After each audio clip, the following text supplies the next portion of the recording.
কখনো কখনো শহরের আওয়াজ এত বেশি হয়ে যায় যে নিজের ভেতরের কথাটা শোনাই যায় না। তাই একদিন ঠিক করলাম একাই বেরিয়ে পড়ব শান্তিনিকেতনের দিকে। গন্তব্য ঠিক ছিল, কিন্তু আসলে আমি খুঁজছিলাম একটু শান্তি, একটু নিজের সঙ্গে সময়। এই লাল মাটির রাস্তা, গাছের পাতার ফাঁক দিয়ে বয়ে আসা আলো আর বাউল গানের মধ্যে আমি খুঁজে পেলাম এমন কিছু মুহূর্ত যা ক্যামেরাতে বন্দি করা গেলেও ফিলটা শুধু আমি আর তুমি বুঝতে পারবো।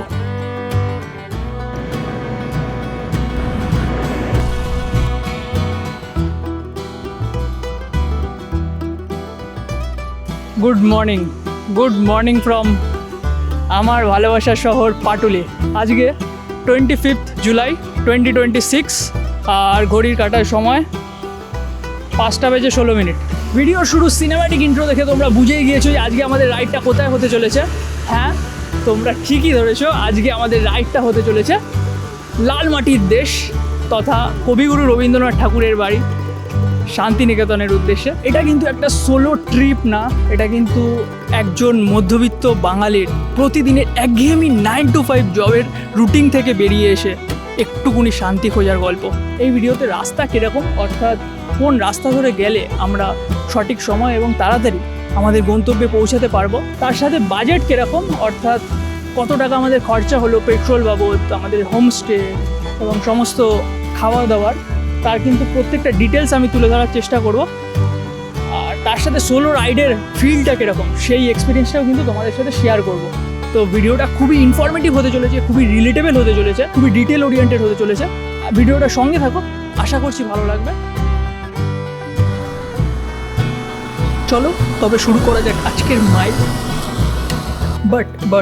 বাট জীবনে সোলো ট্রিপ বলো আর সোলো বাইক রাইড পুরোটাই ছিল আমার প্রথমবার। তাই এই প্রথম ট্রিপের রিয়েলিটি চেকটা একটু করেই নেওয়া যাক। হয়তো আমার কাছে কোনো দামি বাইক নেই, কিন্তু যেটুকু আছে সেটাই অত্যন্ত যত্নের আর ভালোবাসার। তাই ট্রিপটা শুরু করার আগে নিজের হাতেই ইঞ্জিন অয়েল চেঞ্জ করে নিলাম, সঙ্গে চেন ক্লিন আর চেন লিউবও করে নিলাম, যাতে করে এই ট্রিপটা আরও বেশি স্মুথ হয়ে যায়। ঘড়িতে সময় নিয়ার অ্যাবাউট 5:30 আর আমরা আমাদের জার্নি কিন্তু শুরু করে দিয়েছি ইতিমধ্যে। এক পছলা বৃষ্টি কিন্তু বেরোনোর আগে হয়ে গিয়েছে, রাস্তার কন্ডিশন দেখে তোমরা কিন্তু বুঝতেই পারছো সেটা। তবে ভেতর সত্যি কথা বলতে একটা এক্সাইটমেন্ট কাজ করছে, তার সাথে কিছুটা নার্ভাসনেসও আছে। কিন্তু সকালবেলায় ভিজে কলকাতার এই হাওয়াটা গায়ে মাখাতে কিন্তু একটা অন্যরকমই ফিলিং আছে বস। এই হচ্ছে সায়েন্স সিটি। দিনের আলো মোটামুটি ফুটে গিয়েছে, কিন্তু আকাশ পুরো মেঘে ঢাকা। সূর্যি মামা উদয় হয়ে গিয়েছে, কিন্তু এখনও মেঘের আড়ালে লুকিয়ে আছে। বাদিক থেকে এই রাস্তাটা উঠে গিয়েছে মা ফ্লাইওভার। আমাদের রাইডারদের যে মেন হাব বা mid point Dankuni toll plaza, সেইখানে যেতে গেলে কিন্তু দুটো রাস্তা থেকে যাওয়া যায়। একটা হচ্ছে আমার বাদিক থেকে যে রাস্তাটা চলে গিয়েছে, এই রাস্তা ধরে যদি তোমরা যাও তবে Park Circus 7 point, then second bridge হয়ে আমরা ডানকুনি টোল প্লাজা থেকে উঠবো। আর আরেকটা রাস্তাও আছে, যেই রাস্তা থেকে আমরা যাচ্ছি সেটা উল্টোডাঙ্গা বরাহনগর হয়ে আমরা ডানকুনি থেকে উঠব। সাউথ কলকাতা থেকে ডানকুনি টোল প্লাজা যাওয়ার কিন্তু এই দুটো রাস্তা আছে, তো তোমরা তোমাদের সুবিধা মতো যে কোনো একটা ব্যবহার করতে পারো। ঘড়িতে সময় 5:50 আর আমরা এখন আছি উল্টোডাঙ্গা ফ্লাইওভারে। উল্টোডাঙ্গা ফ্লাইওভার ক্রস করে লেক টাউনের দিকে এগিয়ে যাচ্ছি। সকালের দৃশ্যটা কিন্তু ফ্লাইওভার থেকে দুর্দান্ত ছিল বন্ধুরা। আর ফ্লাইওভার থেকে নেমেও এই রাস্তায় বাইক চালাতে যেন সকালবেলা সত্যিই মনটা পড়ে যাচ্ছে। চারদিকে এত সুন্দরভাবে গাছগুলো রয়েছে,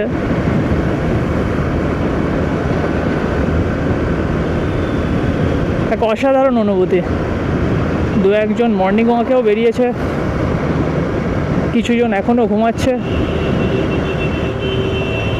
এই অর্ধ ঘুমন্ত কলকাতাকে সঙ্গে নিয়েই আমরা আমাদের মাইলের দিকে একটু একটু করে পথ এগিয়ে যাচ্ছি। প্রতিদিন আমাদের এই বাইকটা নিয়ে চালাতে হতো কলকাতা শহরের সেই ব্যস্ত রাস্তাগুলোর মধ্যে থেকে। আজকের এই ফাঁকা হাইওয়েতে বাইকটা চালিয়ে খুবই সুন্দর লাগছে, খুবই সুন্দর। এত সুন্দর টান টান রাস্তা পেয়ে আমি আর আমার বাইক দুজনেই খুব খুশি।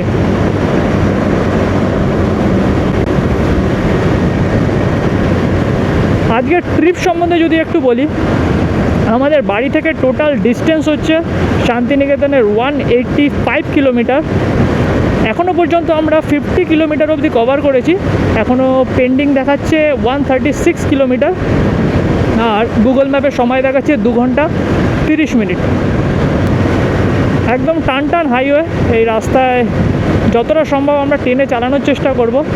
আর এই রাস্তার পর জৌগ্রাম, দেন বর্ধমান, অগ্রাম হয়ে আমরা কিন্তু শান্তিনিকেতনে ঢুকবো।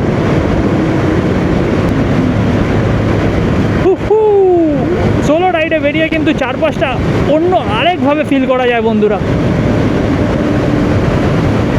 গাড়ি প্রায় নিয়ার অ্যাবাউট 80-তে চলছে, কোনো কিছু যেন মনেই হচ্ছে না।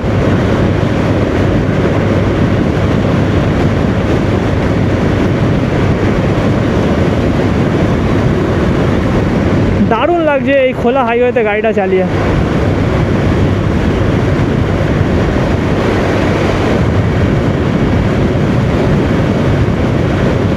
এই হাইওয়ের মধ্যে কিন্তু কলকাতা শহরের জ্যামটা নেই। চারপাশে একটা একটা করে লরি এগিয়ে যাচ্ছে, আর সামনের আকাশটা পুরো কালো করে আছে, মনে হচ্ছে যখন তখন বৃষ্টি নেমে যেতে পারে। এই ফাঁকা হাইওয়েতে কিন্তু তোমরা একটু উইন্ড নয়েজ পেতে পারো।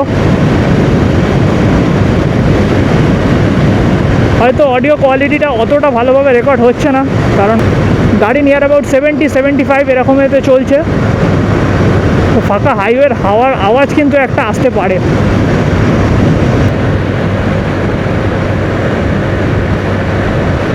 বাড়ি থেকে আমরা নিয়ার অ্যাবাউট 85 কিলোমিটার্স মতো রাইড অলরেডি কমপ্লিট করে নিয়েছি। ঘড়ির কাঁটায় সময় 7:25। আর এখন যে জায়গাটা আছে সেই জায়গাটার নাম হচ্ছে ঘোষলা। এখান থেকে বর্ধমান নিয়ার অ্যাবাউট 38 কিলোমিটার মতো। আর এই রাস্তা ধরে সোজা গেলেই পড়বে দুর্গাপুর। সকালে জার্নির শুরুতে বৃষ্টি হলেও এখন কিন্তু সূর্যি মামা উদয় নিয়েছে আমার ডান দিক থেকে। সবুজ ধানে ভরা জমির ওপর থেকে সূর্যি মামা সুন্দরভাবে উদয় দিয়েছে। পাশের মাইলস্টোন থেকে যেটা বুঝলাম, এখান থেকে দুর্গাপুর আর 104 কিলোমিটার, আর বর্ধমান 34 কিলোমিটার। আর এত সুন্দর সবুজের মাঝখানে ওই দেখো কলকারখানার ধোঁয়াগুলো কত বাজেভাবে বাতাসে মিশছে।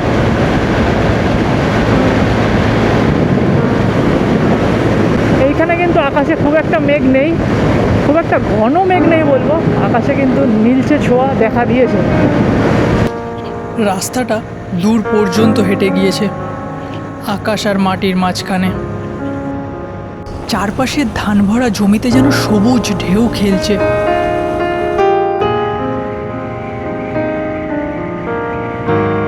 মাইলস্টোনগুলো একে একে তাদের নাম বলে যায়। হেলমেটের ভেতর থেকে সবটাই শুধু চুপচাপ দেখা, পথের গতি, হাওয়া স্পর্শ।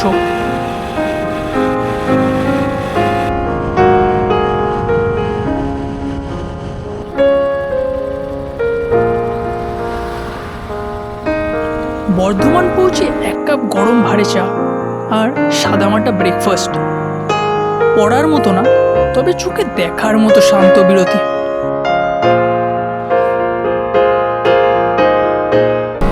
ব্রেকফাস্ট আমাদের কমপ্লিট, আর এখন আমরা আছি শক্তিগড়ে। এখান থেকে আমাদের গন্তব্যের দূরত্ব নিয়ার অ্যাবাউট 70 কিলোমিটার মতো।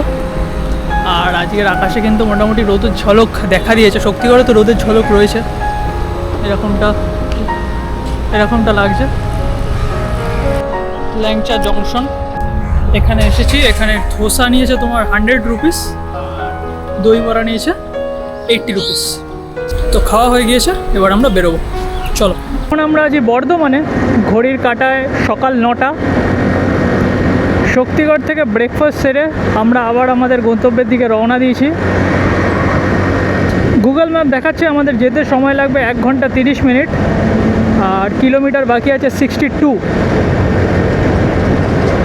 তবে আমাদের ফার্স্ট স্ট্রেচটা কিন্তু বেশ ভালোই ছিল। ডানকুনি টোল প্লাজা থেকে ব্রেকফাস্ট করা অবধি একটা সুন্দর স্ট্রেচ ছিল। পুরো রাস্তাটা চালাতে কিন্তু খুবই মজা লেগেছে এবং বুঝতেই পারিনি, চোখের নিমিষেই চলে এসছে।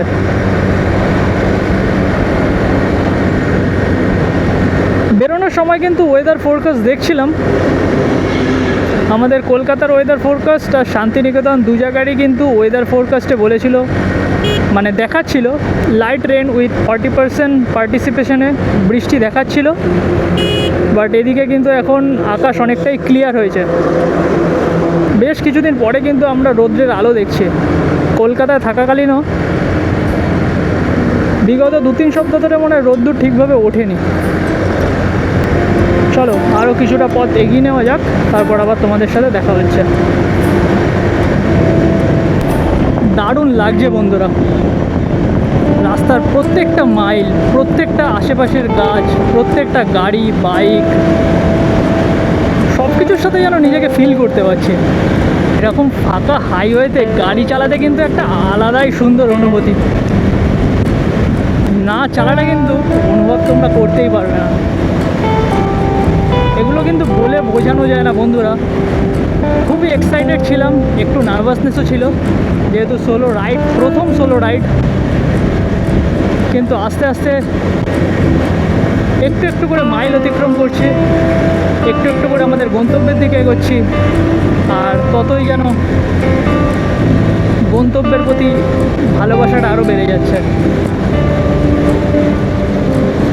গন্তব্যে তো পৌঁছাবো, সেই জায়গাটাও এক্সপ্লোর করব, কিন্তু গন্তব্যে পৌঁছানোর আগে এই হাইওয়ের প্রত্যেকটা মাইল কিন্তু সুন্দরভাবে উপভোগ করছি বন্ধুরা। দারুণ লাগছে, দারুণ লাগছে।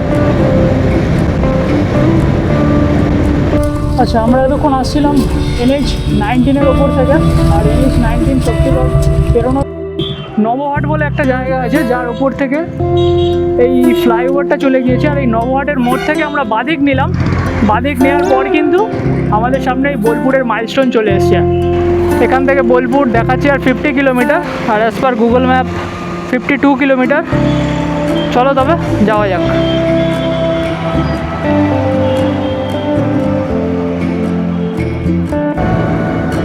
হাইওয়ে টানে কিন্তু তোমরা আবার ফ্লাইওভার ধরেই চলে এসো না। ফ্লাইওভার ধরে যদি চলে আসো তাহলে কিন্তু তোমাদের আবার ইউটার্ন নিতে হবে সামনে কিছুটা এসে। ফ্লাইওভারের নিচ থেকে আসবে সার্ভিস লেনটা ধরে, আর সেখান থেকে ডান দিক নেওয়ার পর নবহাট মোড় থেকে বাঁ দিক নিলেই এই বোলপুরের সাইনবোর্ড কিন্তু তোমরা দেখতে পাবে। নবাবহাট জায়গার নাম। এই নবাবহাটের রাস্তায় কিন্তু হাইওয়ের মতো অতটা স্মুথ নয়, রাস্তার কন্ডিশন ভালো, বাট এখানে কিন্তু একদিক থেকে যেমন গাড়ি যাচ্ছে, অপর দিক থেকে কিন্তু গাড়ি আবার আসছে। তো এখানে আমরা হাইওয়ের মতো অতটা স্মুথভাবে ক্রুজিং করতে পারবো না, নির্দিষ্ট একটা স্পিড মেনটেন করেই কিন্তু আমাদের এগোতে হবে। রাস্তার কন্ডিশন কিন্তু এখনও অবধি খুব একটা খারাপ নয়, বেশ ভালোই কন্ডিশন, বাট এখানে কিন্তু অপর দিক থেকে গাড়ি আসছে। নবাবহাটের পর এই রোডটার নাম হচ্ছে সুরি রোড, আর এই রোডে এখন আমাদের 38 কিলোমিটার রাইড করতে হবে সেম রোডে থেকেই। গুগল ম্যাপে দেখাচ্ছে NH-114 রোডটার নাম। সামনে একটা ট্রেন ক্রসিং, আর বেশ ভালোই কিন্তু জ্যাম রয়েছে। দুপাশে সবুজ ঘেরা ক্ষেত, আর মাঝখান থেকে চলে গিয়েছে NH-114।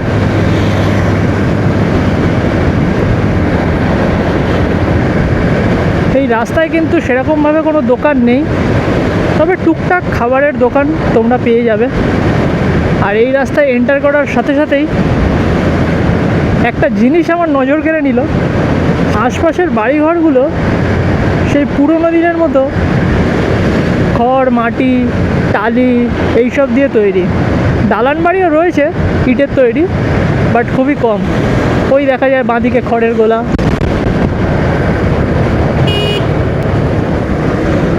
এইসব গ্রাম্য, এই দেখো মাটির আরেকটা বাড়ি, এইসব গ্রাম্য পরিবেশের মধ্যে থেকে বাইক চালাতে কিন্তু সত্যি খুব ভালো লাগছে বন্ধুরা।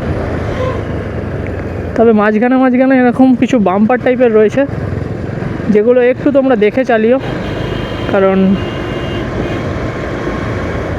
রাস্তার মধ্যে এমনভাবে আসে যে জোরে চালিয়ে আসার সময় কিন্তু হট করে তোমরা বুঝে উঠতে পারবে না যে কোন জায়গাটায় এরকম টাইপের বাম্পারগুলো রয়েছে। একটু চওড়া টাইপের বাম্পার, তো একটু প্রবলেম হয়ে যেতে পারে তোমাদের।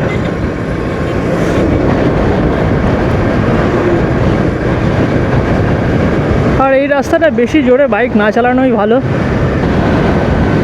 ক্যামেরায় কতটা বোঝা যাচ্ছে বুঝতে পারছি না, কিন্তু এখান থেকে আমি যেটুকু দেখে বুঝছি যে ধানের বীজ কিন্তু রোপণ হয়েছে এখানে, খুব সুন্দর।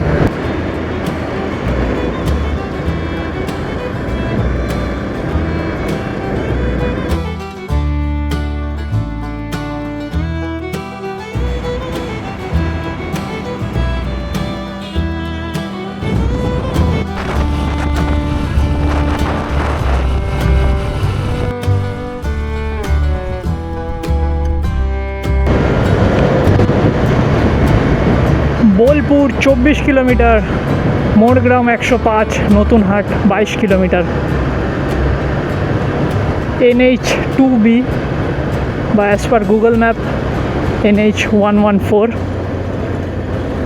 রাস্তা নিয়ে কোনো কমপ্লেন নেই, রাস্তা কিন্তু খুবই ভালো, টারম্যাক রাস্তা বলা যেতে পারে। কিন্তু এটা যেহেতু গ্রামের মধ্যে থেকে গিয়েছে, চারপাশে কিন্তু বসতি বাড়ি, ক্ষেত এই সমস্ত রয়েছে, তো আমাদের কিন্তু একটু দেখে শুনে বাইকটা এখানে চালাতে হবে। আমার ডান দিকে ছিল গুসকরা পুলিশ স্টেশন। আর এই রাস্তায় সব থেকে যেটা ইস্যু বলবো না, একদিকে ঠিকই আছে, যেহেতু কিছুক্ষণ পরপরই একটু বাজার বা বসতি বাড়ি আছে,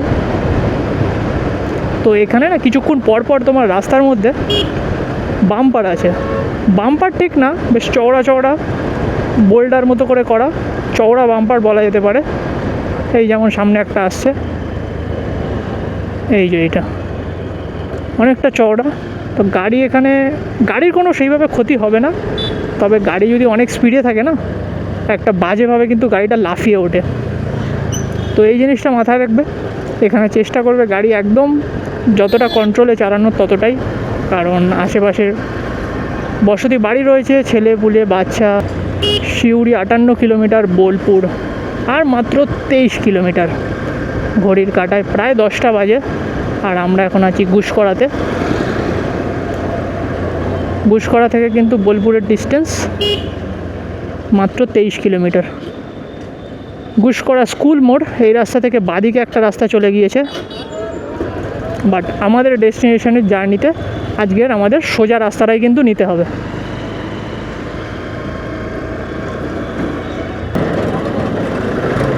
এদিকে একটা কালী মন্দিরও আছে।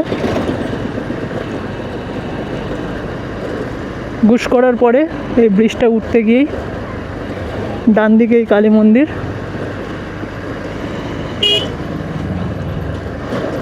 নিচ থেকে প্রবাবলি একটা নদী বয়ে গিয়েছে, বাট এখন সেরকমভাবে জল নেই, জল থাকলেও বোঝা যাচ্ছে না, কারণ পুরোটাই জঙ্গলে ভরে গিয়েছে। সব মিলিয়ে কিন্তু দুর্দান্ত এক্সপিরিয়েন্স, বেশ ভালো লাগছে।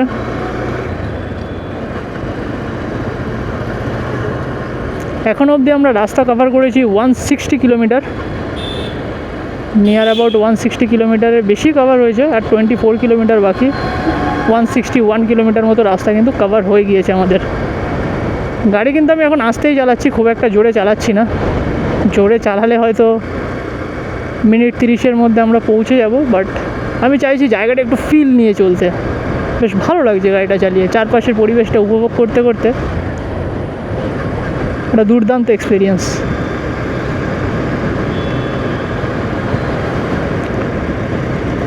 ভেড়িয়া 12 কিলোমিটার। ভেড়িয়া মানে কিন্তু এটা আবার তোমরা সেই বলিউডের সেই মুভির কথা ভেবে নিও না। ভেড়িয়া যে মুভিটা আছে সেটা কিন্তু নয়, এখানে কিন্তু ভেড়িয়া একটা জায়গার নাম বা গ্রামের নাম। পেট্রোল পাম্প নিয়েও তোমাদের কোনো চিন্তা করার দরকার নেই, কারণ এখানে কিন্তু রাস্তায় কিছু কিলোমিটার পর পরে কিন্তু পেট্রোল পাম্প রয়েছে, এইচপি, জিওর পেট্রোল পাম্পও রয়েছে, ভারত পেট্রোলিয়ামও রয়েছে। তো পেট্রোল পাম্প নিয়ে চিন্তা করার কোনো কারণ নেই, এখানে কিন্তু পেট্রোল পাম্প অ্যাভেলেবেল।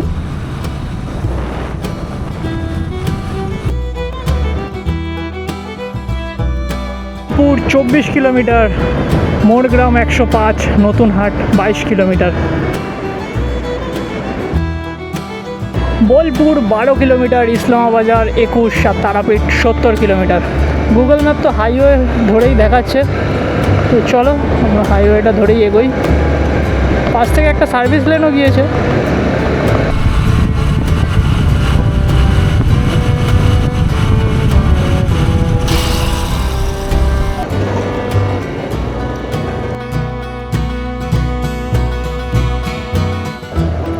তো ফাইনালি দেখতে দেখতে সমস্ত বাধা অতিক্রম করে আমরা এন্টার করে গেলাম বোলপুর শান্তিনিকেতনে। আর বোলপুরে এন্টার করার সঙ্গে সঙ্গেই তোমরা দেখতে পাচ্ছ সুন্দর একটা অনেক প্রাচীন বট গাছ রয়েছে সামনে, আর চারপাশে কিন্তু বাজার এরিয়া, সমস্ত কিছু দোকানপাট এখানেই কিন্তু বসে। এখন যে রাস্তাটায় আছি এটার নাম হলো শান্তিনিকেতন রোড। ঘড়ির কাঁটায় প্রায় 11টা, আর আমরা কিন্তু বোলপুরে এন্টার করে গিয়েছি। হয়তো আমরা আরও কিছুক্ষণ আগে এন্টার করে যেতে পারতাম, কিন্তু যেহেতু আমরা আস্তে আস্তে গাড়ি চালিয়ে আসছিলাম, কোনো ডেস্টিনেশনে যাওয়ার তাড়াহুড়ো ছিল না, টার্গেট ছিল না, তো সেই জন্য আস্তে আস্তে এসে আমরা 11টার মধ্যে এখানে পৌঁছেছি। এখান থেকে আমরা যাব বাদিকে। বাদিক কেন নিলাম একটু পরে তোমাদেরকে জানাচ্ছি। আমার বাদিকেই বোলপুর ওমেন্স পুলিশ স্টেশন, আর এখন আমরা যাচ্ছি কোপাই নদীর দিকে। ঘড়ির কাঁটায় 11টা 5। আমরা আমাদের হোমস্টেটা বুক করে নিয়েছি, সেখানে যাব, বাট এত তাড়াতাড়ি গিয়ে তো কোনো লাভ নেই, কারণ দুপুরে লাঞ্চ করতে করতে সেই 12টা 1টা বাজবে। তো হাতে সময় আছে যেকালে আমরা ভাবলাম যাই একটু ঘুরে আসি। তো পাশেই দেখলাম কোপাই নদী আছে, এখান থেকে গুগল ম্যাপে ডিস্টেন্স দেখাচ্ছে নিয়ার অ্যাবাউট 5 কিলোমিটার্স। বেশ সুন্দর। বোলপুর থেকে ওই বাঁদিকের রাস্তাটা নিয়ে আমরা ওই রাস্তা বরাবর কিন্তু সোজা চলে যাচ্ছি। চলো তবে আশপাশটা ফিল করতে করতে এখানেও আমরা একটু একটু করে মাইল এগিয়ে থাকি। বাঁদিকে একটা রাস্তা চলে গেছে, আমরা সোজা রাস্তাটায় যাব। চার রাস্তার মোড় অ্যাকচুয়ালি, আমাদেরকে সোজা রাস্তাটাই যেতে হবে, কিন্তু সোজা রাস্তাটা জাস্ট একটু বাঁদিকে এসে দেন আবার সোজা। তো সেই হিসাবে তোমরা দেখে এসো। বাঁদিকে অ্যাকচুয়ালি নয়, রাস্তাটা সোজাই, বাট আমাদেরকে বাঁদিকে নিয়ে দেন সোজা রাস্তাটা ধরতে হবে। আমরা এই রাস্তা ধরে সোজা আসলাম, আর সোজা এসে এইখানে এরকম একটা মুন রিসোর্টের সাইনবোর্ড দেওয়া আছে, শিবালয় রেস্টুরেন্ট, আর এখান থেকে নিয়ে নিতে হবে আমাদের বাঁদিক। পাশে একটা খেলার মাঠ রয়েছে, এইদিকে সেই খেলার মাঠ যেটা আমরা এক্ষুনি দেখলাম। আর তারপরে এই রাস্তা ধরে আমরা কিছুটা এগিয়ে গিয়েছিলাম, একজনকে জিজ্ঞেস করলাম, বাট উনিও ঠিকমতো বলতে পারলেন না। বাট শেষ পর্যন্ত গুগল ম্যাপের ভরসায় আমরা আবার ইউটার্ন নিয়ে এই পাশের রাস্তাটা থেকে ঢুকলাম। দেখি এই রাস্তা ধরে এগোই। ঠিক আছে, এখানে তো দেওয়াল হয়েছে সাইনবোর্ডে কোপাই ভিউ খাবারের রেস্তোরাঁ বলে, বাট ওটা রেস্তোরাঁর নাম না, কোপাই ভিউ পয়েন্ট। এই যে কোপাই ভিউ খাইবার হাট রিসর্ট ও রেস্তোরাঁ, হতে পারে এটা কোপাই ভিউ পয়েন্ট, বা হতে পারে এটা কোপাই ভিউ নামেই রিসর্টটা রয়েছে। একদম প্রপার মাটির রাস্তা, মনে হচ্ছে এবার যে গ্রামে ঢুকেছি। তো এই রাস্তা ধরে আসার পর আমরা যেটা দেখলাম, এটা সত্যি একটা রিসর্ট, এখানে কোনো রিভার ভিউ পয়েন্ট নেই। তো মোস্ট প্রবাবলি আমরা একটা ভুল ম্যাপে চলে এসেছি, হয়তো ডেস্টিনেশনটা কোনো কারণে ভুলভাবে কোপাই ভিউ বলেই সিলেক্ট হয়ে যায়, বাট আলটিমেটলি এটা একটা রিসর্ট। আবার এখন নতুন করে গুগল ম্যাপে মারলাম, দেখা যাক এবার আমরা কোথায় গিয়ে উঠি।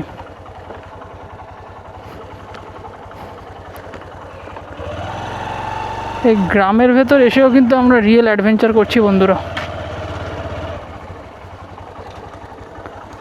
তবে এখানে এমন নয় যে নেটওয়ার্ক নেই, নেটওয়ার্ক রয়েছে, সুন্দর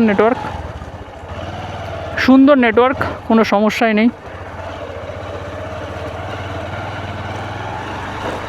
তো যেই রাস্তা ধরে এসেছিলাম আবার ওই রাস্তা ধরে আমরা ব্যাক করছি। গুগল ম্যাপে ডিস্টেন্স দেখাচ্ছে 500 মিটার। হয়তো হতে পারে আমরা আসার পথেই জায়গাটা দেখেছি, বাট যেহেতু অচেনা রাস্তা আমরা সেইভাবে জিনিসটা লক্ষ্য করিনি বা খেয়াল করিনি। গুগল ম্যাপ কিন্তু দেখাচ্ছে রাস্তার ওপরেই।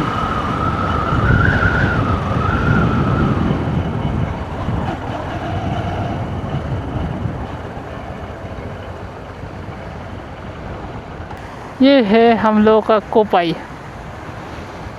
গুগল ম্যাপ ঠিকই দেখিয়েছে, আমরা এখান থেকে গেছি আগের বারে, কিন্তু এটাকে আমরা পেরিয়ে চলে গিয়েছি। কোপাই নদীর সুন্দর দৃশ্য। বর্ষাকাল হলেও কিন্তু নদীতে সেই রকমভাবে জল নেই। বাইকটা এখানে পার্ক করি আপাতত। ক্যামেরা চার্জও শেষ হয়ে গিয়েছে, মোবাইল হোল্ডারের চার্জিং পয়েন্ট থেকে ক্যামেরা চার্জ করছি। খুব সুন্দর একটা মৃদু হাওয়া বইছে বাতাসে। আর এতটা রাস্তা রাইড করার পর গায়ে যখন হাওয়াটা লাগছে না, সত্যি খুব দারুণ, খুব দারুণ। हम लोग का ডগেশ ভাই এখন আমাদের কোপাই নদী পারাপার করার চেষ্টা করছে, কিন্তু মনে হচ্ছে আবার স্লিপও খাচ্ছে একটু একটু। ডগেশ ভাই, আপ করনা क्या चाहते हो? ডগেশ ভাই কিছু একটা খোঁজে নেমেছে, কিন্তু বুঝতে পারছে না। ডগেশ ভাইও স্লিপ কেটে যাচ্ছে। শ্যাওলা রয়েছে অনেকই, রোদ্দুরের তেজও প্রচুর। বিকেলবেলা আসলে কিন্তু এই জায়গাটা বেশ সুন্দর একটা আমরা ফিল নিতে পারবো। এখনও আছে, বাট রোদ্দুরের তেজ একটু বেশি। তো কোপাই নদীর ভিউটা কিন্তু একদম রাস্তার ওপরেই। তোমরা কিন্তু এসে কোপাই ভিউ বলে সার্চ করো না, কোপাই ভিউ পয়েন্ট বলে দেখো। আর রাস্তার কোপাই ভিউ দিয়ে সার্চ করলেও যাওয়ার পথেই রাস্তার ওপরেই কিন্তু এরকম একটা ন্যারো লেনে ওভারব্রিজ পড়বে বা ফুটব্রিজ পড়বে, আর তার নিচ থেকে কিন্তু বয়ে চলেছে কোপাই নদী। তো কোপাই নদী মোটামুটি দেখলাম, ভালো লাগলো বেশ। তবে রোদ্দুরের প্রখর তেজ আর এই লাগেজ নিয়ে জিনিসটা ফিল করতে একটু হলেও প্রবলেম হচ্ছে। তাই ডিসাইড করলাম আমরা এখন হোমস্টের দিকে যাই। হোমস্টেতে গিয়ে সেই সকালবেলা বাড়ি থেকে বেরিয়েছি, একটু ফ্রেশ হই, লাগেজপত্র রেখে দুপুরের খাওয়া দাওয়া করে একটু রেস্ট নিয়ে দেন আমরা বিকেলবেলা শান্ত ওয়েদারে এসে এই কোপাই নদীর ভিউ দেখব আর সুন্দরভাবে জিনিসটাকে ফিল করব। চলো তবে যাওয়া যাক আমাদের হোমস্টের দিকে। এখান থেকে গুগল ম্যাপে দেখাচ্ছে সেই ঘুরে ফিরে 5 কিলোমিটার্স নিয়ার অ্যাবাউট, সোজা রাস্তা, শান্তিনিকেতন রোড।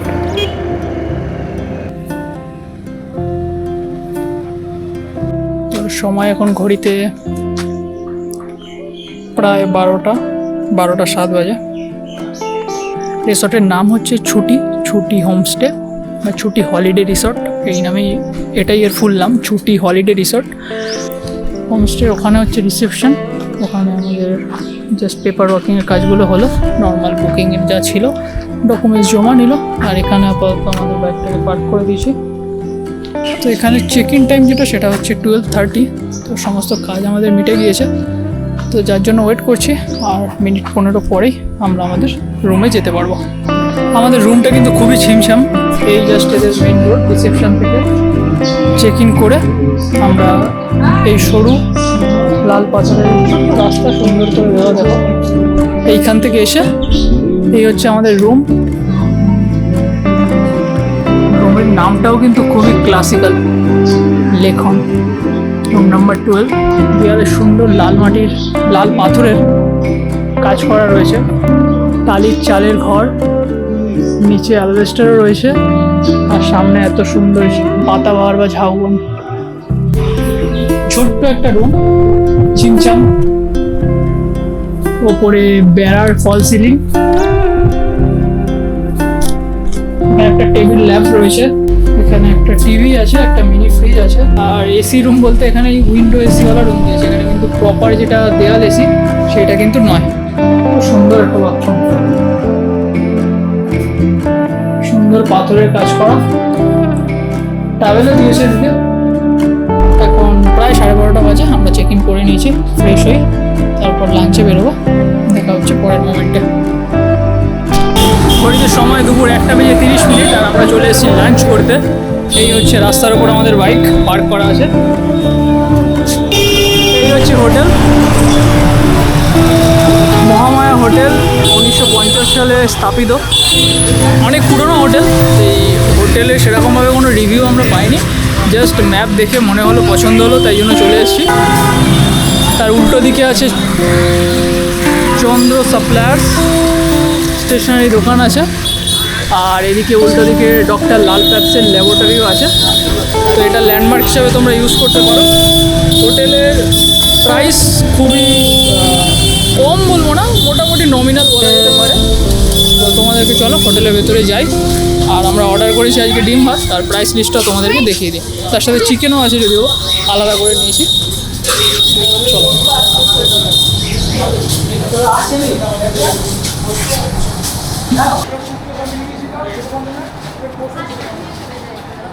বড় হোটেল, চারদিকে বেশ সুন্দর জায়গা আছে, ভেতরে বসার জায়গা।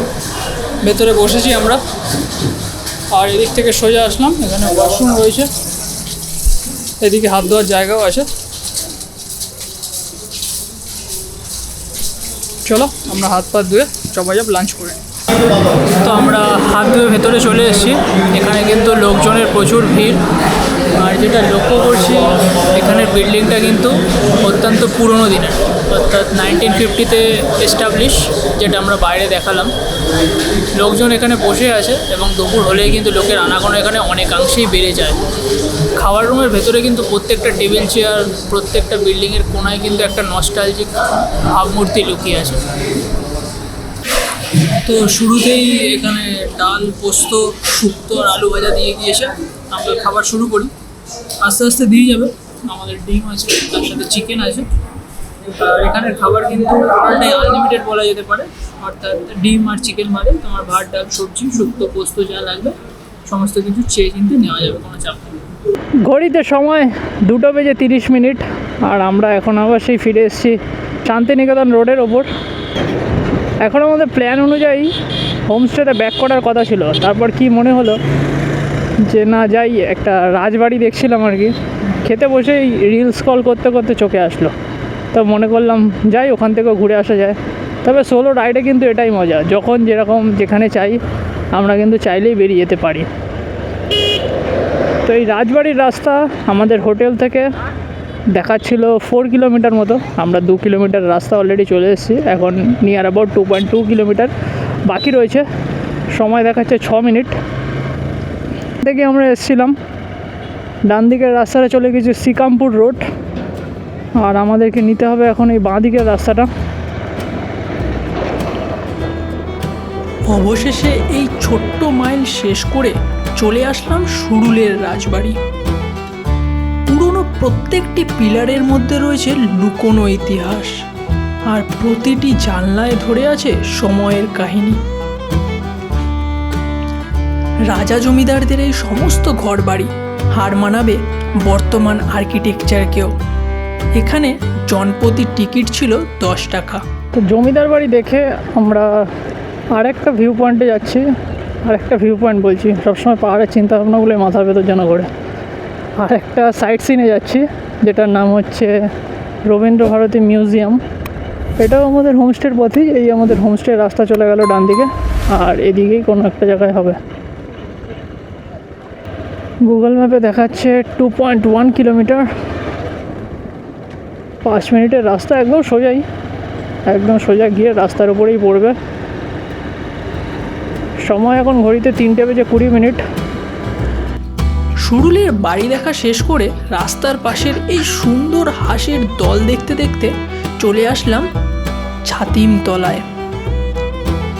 আশপাশটা পুরোটাই বিশ্বভারতীর বিভিন্ন অংশে নিমজ্জিত, কোথাও ক্রীড়াঙ্গন তো কোথাও মিউজিয়াম।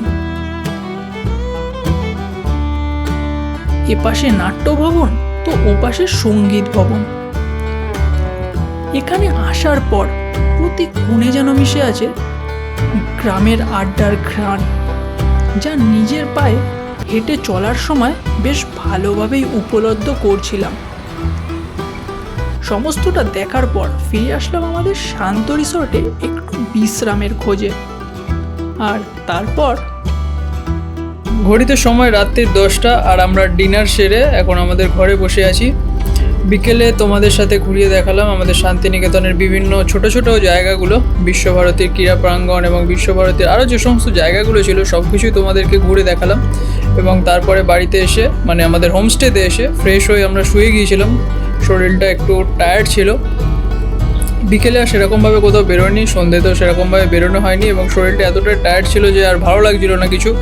এসে ফাইল কপি করতেও দিয়েছিলাম, আর কপি চলাকালীন আমি আর বাইরে কোথাও যাইনি, মানে রিসর্টের নিজেদের কিচেন রয়েছে সেখানে গিয়ে আমি রাতের ডিনারটা সেরে নিয়েছি।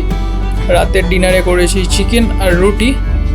এখানে প্রাইস বাইরের কম্প্যারিজনে একটু বেশি, বাট ঠিক আছে, রিসর্ট যেহেতু তো একটু প্রাইসটা বেশি তো হবেই। আর আজকের টোটাল খরচা যেটা হয়েছে সেটা হচ্ছে আমাদের ব্রেকফাস্টে গিয়েছে ওই যেটা তোমাদেরকে বললাম, দোসা আর একটা দই বড়া নিয়েছিলাম, সেখানে 150 টাকা মতো খরচা গিয়েছে। দুপুরবেলা ডিম থালি নিয়েছিলাম, আর সাথে এক্সট্রা চিকেন ছিল, ওখানে তোমার ওই 120 টাকা মতো, আর চিকেনের জন্য এক্সট্রা 60 টাকা। আর আজকের ডিনারে যেটা খেয়েছি সেটা হচ্ছে চিকেন আর রুটি নিয়েছে এখানে 10 টাকা করে পিস, আর চিকেন ছিল তোমার 1 প্লেট 220 টাকা। তো আজকের খরচা হয়েছে ওই নিয়ার অ্যাবাউট 500 টাকা, যার মধ্যে টোটালটা কমপ্লিট হয়ে গিয়েছে। তো আজকের ভিডিওটা এখানেই এন্ড করছি। আর কালকে আমাদের জার্নিটা শুরু হবে শান্তিনিকেতন থেকে, আমাদের কলকাতার উদ্দেশ্যে আমরা কালকে রওনা দেবো। তার সাথে কিন্তু সোনাঝুরি ফরেস্টটাও আমরা ঘুরে দেখবো, এবং কালকের ভিডিওটা আরও বেশি ইন্টারেস্টিং হতে চলেছে। তার কারণ কালকের ভিডিওতে কিন্তু ট্রিপের সম্পূর্ণ বাজেটের ডিটেলসটা তোমাদের সামনে তুলে ধরার চেষ্টা করব। তার সঙ্গে সঙ্গে কিন্তু পেট্রোল খরচা যেটা আছে মেন গুরুত্বপূর্ণ জিনিস বাইক রাইডের, তো সেটাও কিন্তু তোমাদের সাথে শেয়ার করব। শেষে কিন্তু এটাও আমরা বলবো যে এই বাজেটে এই ট্রিপটা ওয়ার্থ ইট কিনা। চলো তবে দেখা হচ্ছে নেক্সট ভিডিওতে। Till then, good night, bye bye, take care.